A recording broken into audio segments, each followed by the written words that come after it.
ನಮಸ್ಕಾರ, ನನ್ನ ಹೆಸರು ನಿಹಾರ್ ಮುಖೇಶ್ ಅಂತ. ತೀರ್ಥರೂಪ ತಂದೆಯವರಿಗೆ ಸಿನಿಮಾದ ನಾಯಕ ನಟ. ದಾವಣಗೆರೆಗೆ ನಮ್ಮ ಸಿನಿಮಾ ಪ್ರಮೋಷನ್ ಹಾಗೂ ಜನಗಳನ್ನ ಭೇಟಿಯಾಗೋಣ ಅಂತ ಬಂದ್ವಿ. ಆಗ ದಾವಣಗೆರೆ ಎಷ್ಟು ವಿಶೇಷನೋ ಹಂಗೆ ಅಲ್ಲಿನ ಫುಡ್ ಕೂಡ ವಿಶೇಷ ಅಂತ ಕೇಳ್ಬಿಟ್ಟಿದೆ. ಬಟ್ ಇಲ್ಲೊಬ್ಬರು ವಿಶೇಷವಾದ ವ್ಯಕ್ತಿನೇ ಮೀಟ್ ಮಾಡಿದೆ ಅನ್ನೋದು ನಮ್ಗೆ ಖುಷಿ ಆಗ್ತಾ ಇದೆ. ಎಲ್ಲರೂ ಸಿನಿಮಾನ ಒಂದು ಎಂಟರ್ಟೈನ್ ಪರ್ಪಸಲ್ಲಿ ನೋಡ್ತಾರೆ ಆ್ಯಂಡ್ ಅಥವಾ ಒಂದು ಅನುಭವ ತೊಗೊಳಕ್ಕೆ ನೋಡ್ತಾರೆ. ಬಟ್ ಅದನ್ನು ತುಂಬ ಮನ್ಸು ಕಚ್ಕೊಂಡು ಮನಸ್ಸಲ್ಲಿ ಇಟ್ಕೊಳ್ಳೋಕ್ಕೆ, ಅದನ್ನು ನೆನಪಿನಲ್ಲಿ ಇಟ್ಕೋಬೇಕು, ಅದೊಂದು ಟಿಕೆಟ್ಸ್ಗಳನ್ನ ಒಂದು ಡಾಕ್ಯುಮೆಂಟಾಗಿ ಮಾಡಬೇಕು ಅಂತ ಈ ಒಂದು ಥಾಟ್ ಇದೆಯಲ್ಲ, ಅದೇ ದೊಡ್ಡದು. ಅದನ್ನು ನೀವು ಈ ಡೈರಿಲಿ ತೋರಿಸಿದ್ರಿ, ನನಗೆ ತುಂಬ ಖುಷಿ ಆಯಿತು. ಸುಮಾರು 20 ವರ್ಷದಿಂದ ನೋಡಿರೋ ಸಿನಿಮಾಗಳು, ಅದಕ್ಕಿಂತ ಮೇಲ್ಪಟ್ಟ ವರ್ಷಗಳಿಂದ ನೋಡ್ಕೊಬೋದಿರೋ ಸಿನಿಮಾಗಳನ್ನ ಡಾಕ್ಯುಮೆಂಟ್ ಮಾಡಿದ್ದೀರಾ. ನಿಜವಾಗ್ಲೂ ಅದು ತುಂಬ ವಿಶೇಷ ಅನಿಸ್ತು ನನಗೆ. ಇಲ್ಲಿ ಹೆಂಗೆ ಆ್ಯಂಟಿಕ್ ಪೀಸ್ ಅಥವಾ ಇನ್ನೊಂದಿನೋ ಎಲ್ಲ ಕಾಣಿಸ್ತಿದ್ಯೋ ಹಂಗೆ ಇದು ಕೂಡ ಒಂದು ಆ್ಯಂಟಿಕ್ಕಾಗಿ ಉಳ್ಕೊಳ್ಳುತ್ತೆ ನಂಗೆ ಅನಿಸ್ತಾ ಇದೆ. ಮುಂದಿನ ಪೀಳಿಗೆಯವರು ಇದನ್ನು ನೋಡಲಿ, ಇದು ಇನ್ನೂ ಹಿಂಗೆ ಮುಂದುವರಿಲಿ ಅಂತ ಕೇಳ್ಕೊತೀನಿ.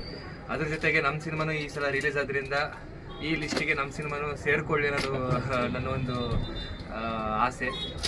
ಥ್ಯಾಂಕ್ ಯು ಸರ್, ನಿಮ್ಮನ್ನ ಮೀಟ್ ಮಾಡಿದ ಖುಷಿ ಆಯಿತು. ಆ್ಯಂಡ್ ನಮ್ಮ ಸಿನಿಮಾ ವಿಚಾರದ ಬಗ್ಗೆ ಮಾತಾಡಬೇಕು ಅಂತಂದರೆ, ತೀರ್ಥರೂಪ ತಂದೆಯವರಿಗೆ ಸಿನಿಮಾ ನನ್ನ ಮೊದಲನೇ ಕನ್ನಡ ಸಿನಿಮಾ ಅದು. ಸೊ ನಾನು ತುಂಬ ವಿಶೇಷ, ಈ ವರ್ಷದ ಮೊದಲನೇ ಸಾಲಲ್ಲಿ ಮೊದಲನೇ ಕನ್ನಡ ಸಿನಿಮಾ ಆಗಿ ರಿಲೀಸ್ ಆಗಿದೆ. ಅದರಲ್ಲೂ ಈ ಶ್ರೀಶ್ರೀಗೆ ಇಟ್ಕೊಂಡ್ಬಂದಿರೋ ನಮಗೆಲ್ಲರಿಗೂ ವಿಶೇಷ. ತೀರ್ಥರೂಪ ತಂದೆಯವರಿಗೆ ಟೈಟಲ್ ಎಲ್ಲರೂ ಮೆಚ್ಚುಗೆನೂ ಪಡೆದಿದೆ. ಅದ್ರ ತಕ್ಕಂಗೆ ಎಲ್ಲರ ಎಮೋಷನ್ಸ್ ಕೂಡ ಇದರಲ್ಲಿ ಎದ್ದು ಕಾಣಿಸಿರೋದ್ರಿಂದ ಎಲ್ಲರೂ ಎಮೋಷನ್ಗೆ ಕನೆಕ್ಟ್ ಆಗಿರೋ ಸಿನಿಮಾ.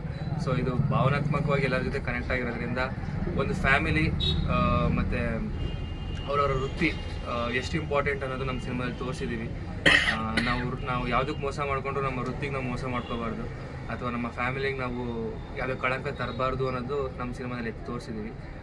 ಅದನ್ನು ಹೆಣ್ಮಕ್ಳು ನೋಡಬೇಕು, ಎಸ್ಪೆಷಲಿ ಹೆಣ್ಮಕ್ಳಾಗಲಿ ಮತ್ತು ತಂದೆ ತಾಯಿ ಜೊತೆ ಕೂತ್ಕೊಂಡು ನೋಡಿದಾಗಲೇ ಈ ಸಿನಿಮಾದ ನಿಜವಾದ ಆಳ ಅರ್ಥ ಆಗೋದು.